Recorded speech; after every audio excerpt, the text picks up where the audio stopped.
This is chapter 4. Thank you very much for joining me again. It is The Projection of the Astral Body by Sylvan, Muldoon and Hereward, Carrington. And we're continuing on page 86. Just, I don't know if you can see that. There we are.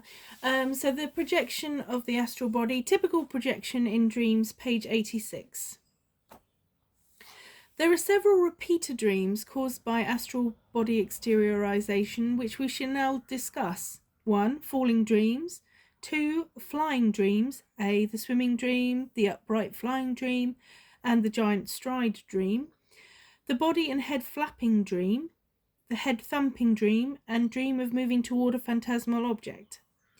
Have you ever experienced dreams of flying and of falling? If so, you will know how unpleasant they are. Many theories have been advanced to account for such dreams, and some of them are as incorrect as their originators are imminent.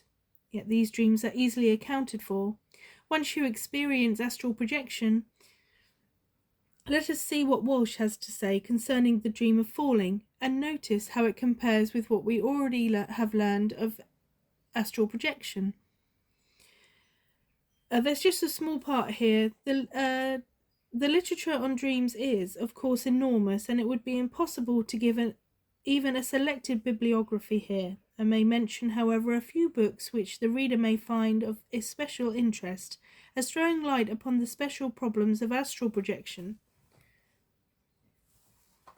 Studies in Dreams by Mrs. Arnold Forster. Dreams and Their Meanings by Horace G. Hutchinson. The Dream Problem by Ram Narayan. Dreams by C. W. Ledbetter. The Dreams of Orlo by A. M. Irvine. Imagination in Dreams by Frederick Greenwood. Dreams and Premonition by L. W. Rogers. An Experiment with Time by J. W. Dunn. And The Nature of Dreams by Hereward, Carrington. Dreams of falling are far from pleasurable. Generally, they cause a shock which awakens the dreamer. Repercussion. A superstition has it that if the dreamer falls to the bottom of a precipice or whatnot, death will occur. This is fiction, surely, the only point in its favour being that we cannot awaken a person found dead in bed and ask him if he has had a dream falling. On the other hand, the superstitious cannot prove their belief. It is, of course, possible that hysterical or nervous persons may have such vivid dreams of falling that functional paralysis or weakness results. This is a quotation. This is quoted from Dr. Walsh. The dream of falling may be associated with one flying, coming after the latter, or it may occur independently. For example, a person may dream of flying pleasurably and then may suddenly fall. Or he may dream of falling from a mountain top or other high place without any previous dream of flying. In dreams of falling, we awaken In the dreams of falling, we awaken without any previous dream, always before we touch the bottom. This is because we are on the road to awaking at the time of the dream, and awake before its completion, or because the emotions excited by the dream are sufficiently strong to cause the awakening. There are many possible explanations of the falling dream. The usual explanation given is that it is related to the dream of flying. The difference being that in the former, respiration becomes more impeded and slower, and the numbness of the skin increases. Some interference with health may at times produce these changes. Jewell, quoted by Ellis, states that certain observers peculiarly liable to dreams of falling and flying ascribe these distinctly to faulty circulation, and say their physicians, to regulate the heart's action, have given them medicines which always relieve them and prevent such dreams. Occasional dreams of falling are not to be considered of grave import, however. In not a few instances, the dream of falling occurs just as one is going to sleep. As before stated, sleep comes on gradually, the muscles slowly relaxing and the senses becoming dulled. Many people, on going to sleep, experience the feeling of sliding down a hole or an incline, or sometimes awaken startled. These persons are one of a nervous type. though fatigue or slight deviation from good health may dispose to the sensation. It is possible, by paying attention to the sensations which are psychologically present in the hypnagogic state, to note the relaxation of the muscles and the sinking or sliding sensation accompanying it. Such attention is not advisable, however, when one is inclined to be impressionable and nervous. The use of a firm, hard bed often prevents the sinking sensation in the hypnagogic state and may thus prevent certain falling dreams. If the bed sags, it may add to the sensation of sinking, as sleep is about to come on, or it may cause the sensation with a dream of falling when one changes posture in sleep. Persons troubled by disturbing dreams may occasionally find a remedy by obviating noisy window shutters, creaking bed springs, etc. The sensation which we feel when awake of being drawn to the edge of some high building we may be on, or the giddiness experienced on ascending a high place rapidly, may have some role in explaining falling dreams. The chief explanation for these sensations in the waking state is a fall in the blood pressure. In a dream, one may reenact a scene from actual life, especially if he has actually experienced the feeling of falling very distinctly. A fall of blood pressure occurs not infrequently during sleep, occasioned by slight physical disturbances. This fact may also explain some falling dreams.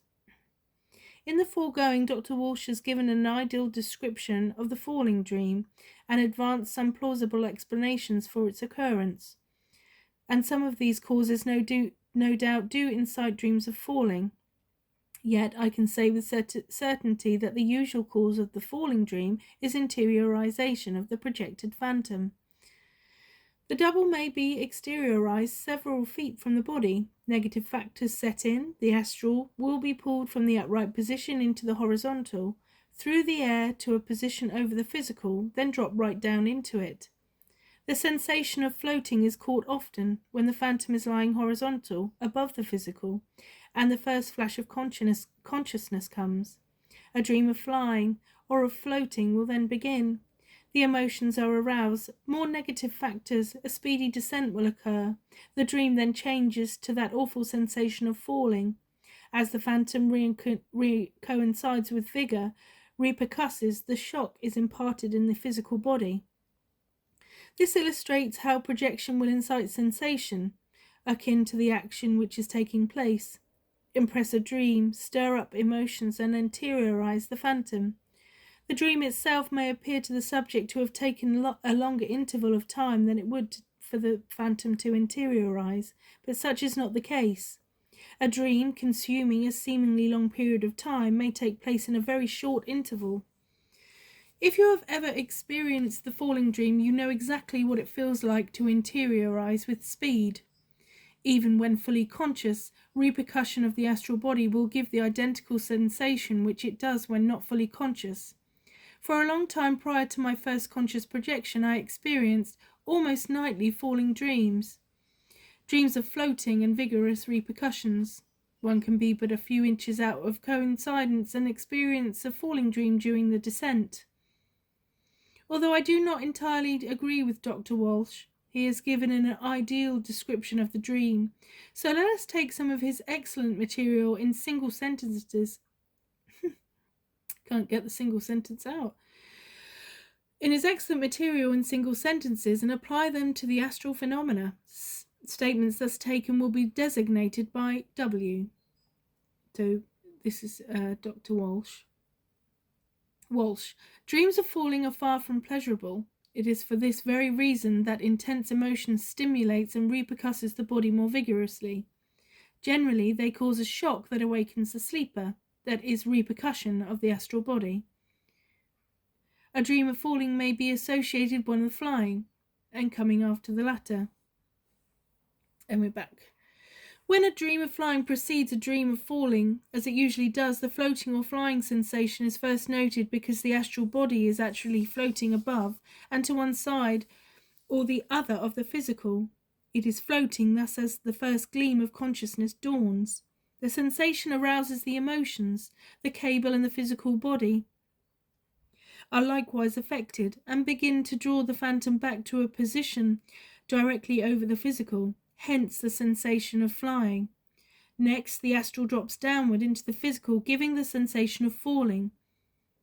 When it coincides, it repercusses or shocks the physical. Walsh.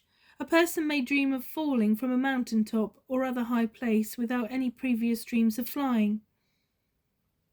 When this occurs, the first flash of consciousness comes when the astral body is lying directly above the physical, merely drops downward, or, I should say, is pulled rapidly downward by cable pressure. Walsh. In dreams of falling, we awaken always before we touch the bottom. This is because we are on the road to awakening at the time of the dream, and awake before its completion, or because the emotions excited by the dream are sufficiently strong to cause awakening. And we're back. Most authorities agree that the subject always awakens before hitting the bottom in a falling dream. This is not true. I have hit bottom many times in such dreams, and I have inquired extensively for the testimony of others upon this question. Most of those of whom I have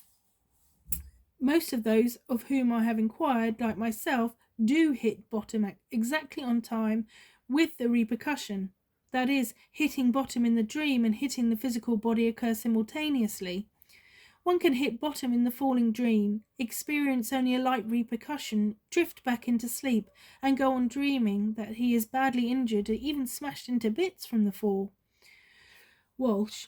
Certain observers peculiarly liable to dream of falling or flying ascribe these distinctly to faulty circulation, and say their physicians, to regulate their heart's action, have given them medicines which relieved them and prevented such dreams. Another score for astral projection. Another score for astral projection. Giving medicine to regulate the heart's action prevented the dream of falling because it prevented astral separation. One may take strychnine and positively prevent perfection because he is regulating the heart's action. Unusual passivity of the physical is prevented. We shall see later how slowing down the speed of the heart promotes projection. Unusual physical passivity is always governed by the heart. Walsh. These persons, subject to falling sensations, are usually of a nervous type. Through fatigue and slight deviation from good health may predispose to the sensation. And we're back. Fatigue, nervousness, etc. always promote astral body separation. Almost before sleep intervenes, the astral has moved slightly out of the physical in order to charge with cosmic energy. One may be in the hypnagogic state and several inches out of coincidence. Again, the doctor says, the sensation which we feel when awake of being drawn to the edge of a high building we may be on, or the giddiness experienced on ascending a high place rapidly, may have some role in explaining falling dreams. This is very true. I know from experience.